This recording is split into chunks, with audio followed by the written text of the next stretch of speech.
এর জন্য ডাক্তার সাহেব চোখটা পুছে নিয়েছেন। এরপর টর্চ দিয়ে চোখের ভিতর চাইছেন, চাওয়া শেষ।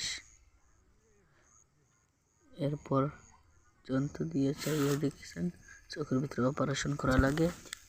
এর জন্য দুটি মুসনা নেন, একটি মুসনা উপরতে ডাক্তার সাহেব লাগান চিকিৎসার জন্য, এরপর নিচে আর একটি লাগান। তারপর দেখা যায় চোখের ভিতরে ব্রণ আর পুজ, তার জন্য ডাক্তার সাহেব মুসনা নেন এবং চোখের উপরে পাটি খুলে নেন এবং পুজটা পুষে নেন এবং সাইডের পুজটা পুষিয়ে এই সাইডের পুজটা পুষে নিতেন।